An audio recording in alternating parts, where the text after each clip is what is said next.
안녕하십니까. 하나투자증권 한사입니다. 오늘 연간 전망 세 번째 시간이고요. 종목 얘기 드릴 건데 그 전에 예고 드린 것처럼 잠깐 레이 달리오 얘기에 대한 조금 반박을 해보도록 하겠습니다.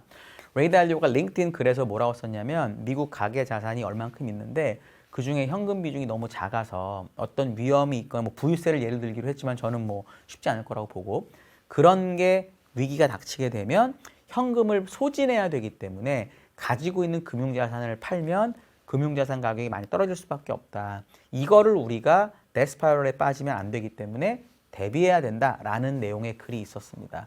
충분히 가능한 얘기고 실제 미국의 주식 비중이 너무 많이 커졌고 현금 비중이 낮은 건 사실이기 때문에 이거를 걱정하는 분들이 은근히 있으시더라고요. 제가 또 그래서 관련 데이터를 찾아봤습니다. 미국의 데이터를 보니까 1980년대 중반, 그러니까 40년 전 데이터가 있더라고요. 미국 주식 비중이 10%였더라고요. 근데 이게 지금은 40%까지 늘어났습니다. 그러니까 엄청나게 많이 늘어난 거죠. 팩트죠. 레이 달리오 한 얘기가. 그리고 실제 현금 비중이 3.5% 정도밖에 되지 않더라고요. 현금이 그거밖에 없어? 문제네라고 얘기할 수 있습니다. 그런데 이 레이 달리오 선생이 까먹은 게 우리한테 얘기 안 해준 게 뭐냐면 장기 시계열을 이야기해 주지 않았습니다. 무슨 뜻이냐면 지난 40년 동안 현재 미국의 가계가 가지고 있는 현금 비중은 역사적 고점이라는 겁니다. 리만 때는 0%대였어요. 그러니까 미국 가계는 원래 현금을 조금 갖고 있다는 거죠. 각각의 개인 입장에서 보면 3%, 4% 현금은 부족할 수 있습니다. 왜냐하면 개인적으로 어떤 일이 터질지 모르니까. 근데 지금 얘기하는 데이터는 미국이라는 큰 나라의 전체 가계를 말하는 거예요. 그러니까 전체 가계가 원래 현금을 조금 갖고 있다가 오히려 늘어났다라고 봐야 되는 거죠. 그러니까 이 가계가 갑자기 외부의 충격으로 큰 문제가 벌어지지 않으면 원래는 지금 현금보다 훨씬 더 적게 갖고도 아무 문제가 없었다라는 겁니다. 이 3%라는 숫자의 사람들이 현혹이 돼서 너무 적다고 생각하지만 시계열로 보면 역사적 최고점이다. 이렇게 이해하시는 게 맞는 거죠. 이게 실제로 정말 문제가 되려면 이래야 됩니다. 예를 들어 뭐 부유세 이런 얘기를 레이 달리오가 하긴 했지만 뭐 예를 들어 대통령이든 뭐 연준 의장이든 재무부 장관이든 이런 사람들이 지금 미국의 부채가 너무 많고 지금 버블이 정말 너무너무 심하기 때문에 이걸 일부러 한번 깨야 돼. 그래서 우리 긴축해야 돼. 라고 생각해야지만 이게 세게 깨지게 돼 있습니다. 대공황이 사실 그래서 왔던 건데 10년 동안 너무너무 장이 좋았다가 약간 장이 꺾이고 뭐 스무탈리법 되고 하니까 지금이라면 뭔가 부양책을 썼겠지만 당시에 재무부 장관 앤드류 멜런 같은 경우는 너무 좋았으니까 자연스러운 조정이다. 이래서 그때 미국의 M2 증가율이 마이너스가 됐었거든요. 그러니까 그런 식으로 했더니만 이제 15년, 20년짜리 대공황이 됐던 거죠. 그러니까 일부러 정치인들이 그런 결정을 하기 전에는 지금에 있는 현금 비중이 역사상 가장 높다라는 게 오히려 버퍼가 된다라고 생각하는 게 저는 맞습니다. 이게 언제 오른 거냐면 한 1, 2%에서 움직이다가 코로나 때 보조금을 왕창 줬잖아요. 그 보조금 때문에 현금이 확 올랐었고요. 그리고 현금을 막 쓰고 있었습니다. 그래서 잘 기억해 보시면 24년에 많이 나왔던 얘기가 초과 저축이 없어진다. 소비할 게 없다 이런 얘기였습니다. 근데 놀랍게도 현금이 늘었다가 현금 비중이 줄다가 올해부터 다시 늘어납니다. 지금. 사람들이 생각했던 초과 저축하고는 전혀 생각이 다른 거죠. 저는 이 초과 저축을 계산하는 것 자체가 조금 이상했다라고 보는 편이거든요. 왜냐하면 초과 저축이잖아요. 그럼 뭐가 초과인지에 대한 정의가 사실은 없는 겁니다. 정상 저축이 얼마인지를 알 수가 없거든요. 결국 가계 현금 비중을 보는 게 맞는데 현금 비중이 아래에 있다가 코로나 때 올랐다가 빠지다가 이제 다시 올라가고 있는 겁니다. 이게 3.5%라는 게 중요한 게 아니라 역사적 고점이라는 게 훨씬 중요하다. 그럼 레이 달리오가 하는 얘기는 외부 변수가 크기 전에는 문제가 없다. 이렇게 이해하시는 게 저는 맞다라고 봅니다.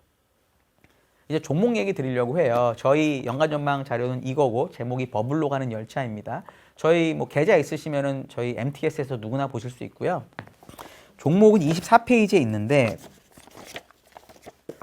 제가 이거는 보면서 얘기를 드리는 게 나을 것 같아서 종목이 10개 미국이 들어가 있습니다.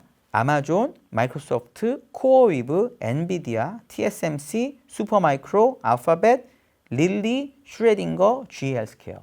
저희 표지에 보시면 AI랑 바이오 좋다라고 저희 주장하고 있고, 바이오는 사실 좋아한 지 좀 됐고, AI는 뭐 계속 하반기 전망부터 좋아했던 건데, 이 종목들을 보시면 하나 바뀐 게 저희가 전력기기 관련된 종목들이 있었는데 하반기 전망에서는 이번에는 제외했다. 나빠서 그런 게 아니고요. 제가 예를 들어 업종을 추천하거나 이렇게 제안을 드리는데 50개, 100개 말할 수가 없는 거잖아요. 그러면 뭐 종목 추천에 의미가 없으니까 10개를 고르는 과정에서 상대적으로 후순위가 됐다. 이렇게 이해해 주시는 게 좋겠습니다.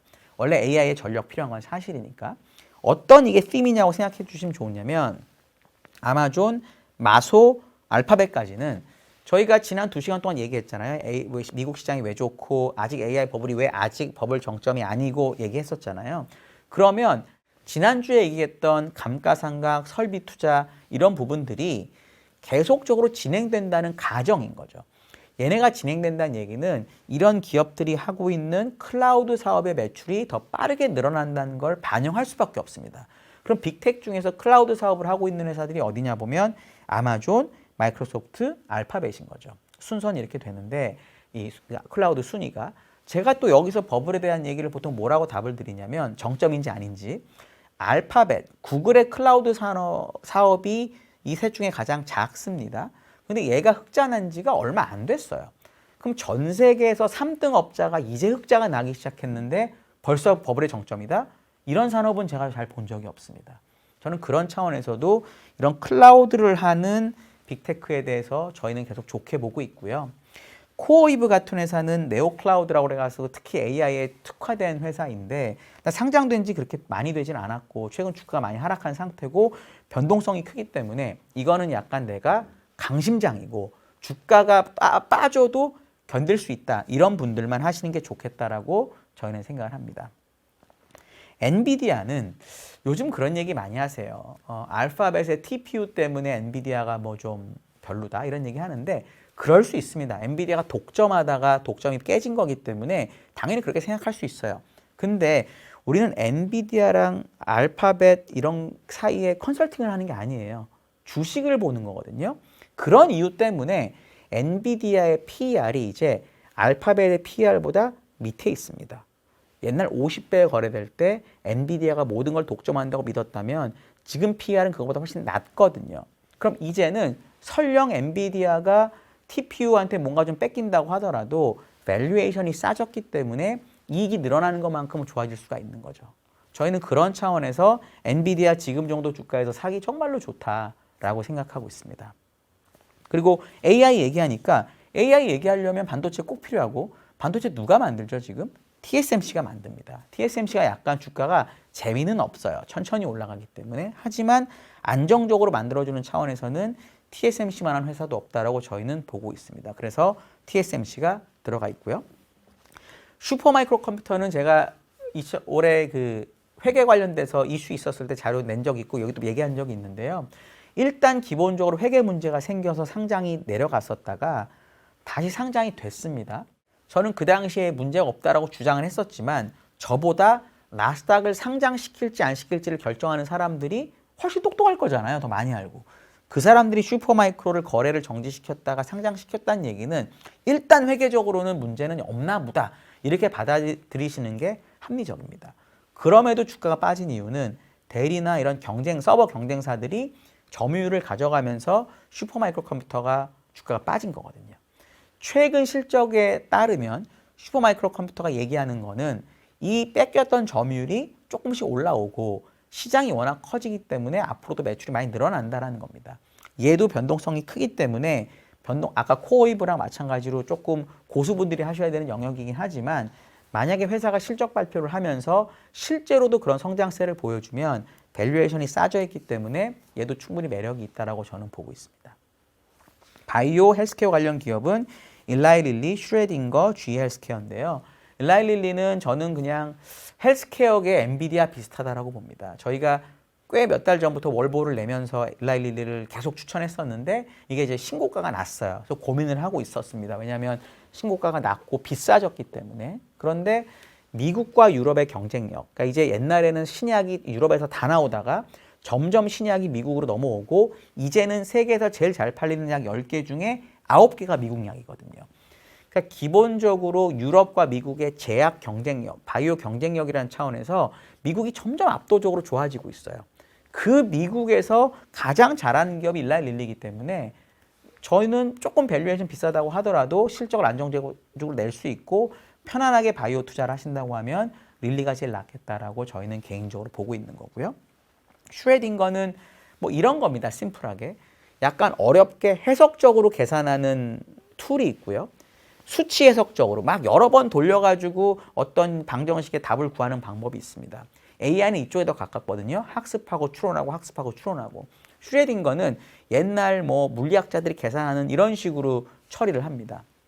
AI가 도입이 될 때 처음에는 이 회사가 AI 수혜주라고 생각해서 올랐었거든요. 지금 밑으로 많이 빠져 있습니다. 왜냐하면 AI가 도입이 되면 될수록 얘를 안 쓴다고 생각하는 거죠. AI만 많이 하면 되니까. 근데 저는 이제 임상을 하게 되면 원숭이도 옛날에 많이 썼었는데 덜 써야 되고 사람도 덜 쓰고 싶고 AI를 더 많이 쓰고 싶잖아요. 저희는 그러면 그럴수록 좀 장기적으로 보면 슈레딩거 같은 회사의 뭐랄까 검증 이런 게 반드시 필요하다라고 저희는 보고 있어요.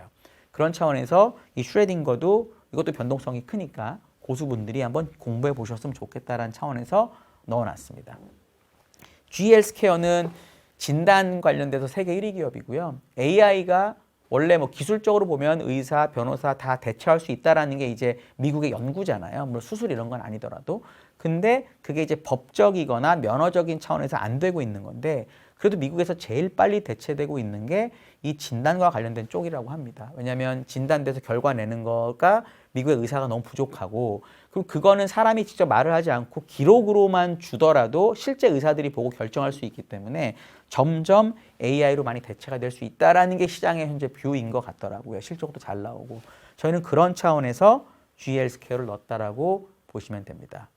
ETF는 IYW, XBI, SOX 이렇게 넣었는데 이 IYW랑 XBI는 제가 지난달 월보나 그전달 월간 전망할 때도 있었던 건데요. IYW는 이제 미국 이래요. 아마존, 제가 마이크로소프트, 구글 세 개 얘기했잖아요. 셋 다 섹터가 달라요. 아마존은 경기 소비재고요. 마이크로소프트는 정보 기술이고 알파벳은 커뮤니케이션입니다. 그러니까 내가 만약에 이 세 개를 ETF로 사려면 커뮤니케이션 ETF를 사야 되고 정보 기술을 사야 되고 경기 소비재를 사야 됩니다. 얼마 되지도 않는데. 그거를 방지하기 위해서 그런 빅테크들을 모아놓은 게 이 IYW라는 ETF입니다. 제가 그 비중을 한번 설명드리면 IYW에는 애플이 15%, 물론 엔비디아가 제일 큰데 애플도 들어있고요. 마이크로소프트도 들어있고요. 메타 들어있고요. 알파벳도 들어있고요. 뭐 이렇습니다. 그러니까 다 들어있다는 거죠. 합쳐서. 그런 차원에서 저희가 이걸 넣었고요. XBI는 S&P 바이오텍입니다. 중소형 바이오텍 한 200종목을 모아놓은 거기 때문에 내가 미국 바이오 종목 연구하기 귀찮다 하시면 이걸 하는 게 좋다. 우리나라는 11월부터 바이오가 올라갔었는데 미국 바이오는 그 전부터 이미 강세를 보이고 있었습니다.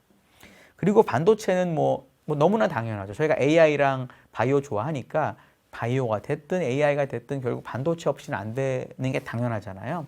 엔비디아일지 브로드컴일지 뭐 TSMC일지 뭐 여러 가지 메모리일지 잘 모르겠다면 그냥 심플하게 이 필라델피아 반도체 지수 ETF를 사는 것도 문제가 없다라고 저희는 보고 있습니다.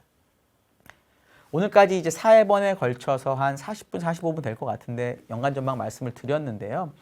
관련해서 질문 있으시면은 제가 웬만하면 답변을 꼭 드리도록 하겠습니다. 감사합니다.